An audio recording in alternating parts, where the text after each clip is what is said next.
Hello दोस्तों। मेरा नाम है नमन जोशी और आप सबका स्वागत है मेरे चैनल मैजिक ब्रेन्स में।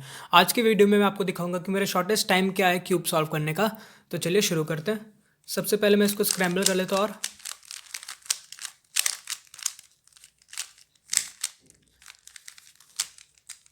अब मैं स्टार्ट करूँगा सॉल्व करना।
मेरा कंप्लीट हो चुका है क्यों।